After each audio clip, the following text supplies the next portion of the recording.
হে hello guys, আমি নিকিতা। আমি চলে এসেছি তোমাদের জন্য আরেকটি নতুন ভিডিও নিয়ে। আজকের ভিডিওতে আমি শেয়ার করব সপ্তমীর দিন আমরা কোথায় কোথায় গেলাম, কি কি করলাম, সবটাই তোমাদের সাথে শেয়ার করব। তো ভিডিওটি একদম স্কিপ না করে ফার্স্ট টু লাস্ট পুরোটা দেখার অনুরোধ রইল। তো চলো বেশি দেরি না করে ভিডিওটি শুরু করা যাক। তো দেখতেই পাচ্ছ এখন রেডি হয়ে বেরিয়ে পড়লাম। শুরু থেকে কখনো তোমাদের সাথে ক্লিপসগুলো শেয়ার করা হয় না, তো যাই হোক, তো চলো বেরিয়ে পড়লাম। ফার্স্টেই টোটোতে উঠে পড়লাম। আজকে আমি আর আমার বডি ঘুরবো, তো সবার প্রথমে চলে গেলাম মেডিকেল কলেজের লাইনটাতে। এখানে 75 বছর উপলক্ষে অনেক বড় পুজো করেছে, তোমরা দেখতেই পারবে। ঈগল পাখির থিমে করেছে। ঈগল পাখি যেহেতু এখন বিলুপ্ত হয়ে যাচ্ছে, এর জন্য ঈগল পাখির থিমে করেছে এই পুজোটি। ভীষণ সুন্দর করেছে, তোমরা দেখো কাজগুলো ভীষণ সুন্দর, ভীষণ নিখুঁতভাবে করেছে। এত সুন্দর কাজ করেছে। আর ঠাকুরের প্রতিমাটা জাস্ট দেখো, জাস্ট ওয়াও। দুর্গা ঠাকুরের হচ্ছে এই প্রতিমাটা, মানে এখানে লেখা আছে তোমার হীরার দুর্গা ঠাকুর, আর হীরার তো না হবে কাজ বা ওই স্টোন টোন দিয়ে বানানো। তারপরে দেখো এ তো ভিতরে কাজগুলো ঠিক এরকম বেদ দিয়ে করেছে। আমার তো ভীষণ ভালো লেগেছে, তোমরা দেখে জানাও যে কেমন লাগলো। তো এখান থেকে এখন আমরা বেরিয়ে পড়বো একটু হাওয়া টাওয়া খেয়ে। তো আমাদেরকেও একটু দেখিয়ে দিলাম তোমাদেরকে, দেখো আমাদেরকে কেমন লাগছে। খুঁজে খুঁজে দুজনের ম্যাচিং ম্যাচিং ড্রেস বের করেছি। তো বাবা মা বের হয়নি আজকে, আবার কালকে বের হবো। তো যাই হোক, তো তারপরে বাইরে দেখলাম এখানে মেলার মতন বসেছে, যেই জায়গাটা বাহির পথ যেখানে লেখা থাকে ওদিক দিয়ে বেরিয়ে দেখি এখানে মেলার মতন বসেছে। তো সেখান থেকে দেখে আমার খুব গরম লাগছিলো, ভাবলাম যে একটা আইসক্রিম কিনে নিই। তারপরে বরকে বললাম, তারপরে বর একটা আইসক্রিম কিনে দিল।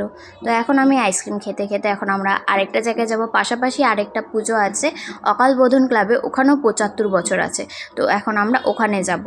তো যাওয়ার পথে আবার এগরোলের গন্ধ পেলাম, তো এখানে এখন আমরা বসে বসে এগরোল খেয়ে নিলাম। তারপরে তো দেখো অকালবোধন ক্লাব বলেছিলাম যে, তো এখানে কি সুন্দর করেছে। বাইরে খুব সুন্দর গান ছেড়েছিল, মানে বেস অনুযায়ী গানটি চলছিল। তো যাই হোক, তারপরে তো দেখো ভেতরে ঠাকুরটি কি সুন্দর করেছে, আমার ভীষণ সুন্দর লেগেছে এই ঠাকুরটিকে। তবে ভেতরে ডেকোরেশনটা দেখো, ভেতরে সেরকম ডেকোরেশন করেনি, কিন্তু মানে ওরা কখনো ওরকম করে প্যান্ডেল করে না। ওরা দুর্গাপূজা সবসময় মানে প্যান্ডেলগুলো পুরো ছোট্ট প্যান্ডেল করে, সেরকম বড় রকম করে না। তারপরে সেখান থেকে চলে এসেছিলাম আমরা শান্তিনিকেতনের রাস্তাটাতে। এখানে গাছের একটা প্যান্ডেল করেছে, তোমরা দেখো খুব সুন্দর করেছে। এই প্যান্ডেলটি আমি শুনেছি যে গত বছর কলকাতায় হয়েছিল, এখন এবছর কোচবিহারে করেছে। দেখো সবগুলো কিন্তু অরিজিনাল গাছ, একদম মানে প্লাস্টিকের কিন্তু একটা গাছও নেই, সবগুলো অরিজিনাল গাছ। আর কোথাকার জানি একটা নার্সারি আছে, এখানে লেখাই আছে, তোমাদেরকে আমি শেয়ার করছি। ওই নার্সারির থেকে কিন্তু এই সব গাছগুলো এনেছে ওরা। এখানে লেখা দেখতেই পারবে, এর তো এখানে দেখো লেখাটা আছে।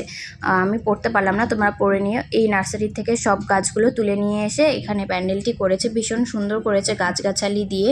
যেহেতু এখন শহরে গাছের পরিমাণ কমে যাচ্ছে, এর জন্য এই থিমটি করেছে, ভীষণ সুন্দর।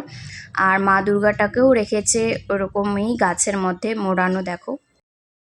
তারপরে বাড়ি ফেরার পথে দেখলাম এখানে পোলাও আর মাংস বিক্রি হচ্ছে। মানে এই দোকানটা যারা কোচবিহারে থাকো তারা জানোই যে সাগরদিঘি পাড়ে বসে।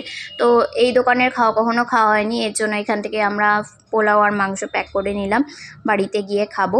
তারপরে যেতে যেতে এখানে চালতাতলার ঠাকুরও পড়লো, তো এই প্যান্ডেলটিও আমরা ঘুরে নিলাম। এই প্যান্ডেলটি সেরকম খুব ভালো করেনি, কিন্তু ছোটোর মধ্যে মোটামুটি করেছে। দেখো তোমরা দেখে জানো যে কেমন লাগলো। আর তারপরে তো দেখো এখন আমরা টোটোতে করে বাড়িতেও চলে এসেছি। তো কি আজকের জন্য ভিডিওটা তাহলে এতটুকুই, দেখা হচ্ছে খুব তাড়াতাড়ি পরের একটি ভিডিওতে। ততক্ষণের জন্য সবাইকে টাটা, সবাই খুব ভালো থেকো, সুস্থ থেকো। আর আমার চ্যানেলটিকে সাবস্ক্রাইব না করে থাকলে পরে সাবস্ক্রাইব করে দিও। ফেসবুক থেকে যারা দেখছো তারা কিন্তু আমার প্রোফাইলটিকে অবশ্যই ফলো করে দিও। তো চলো দেখা হচ্ছে নেক্সট ভিডিওতে, ততক্ষণের জন্য সবাইকে টাটা।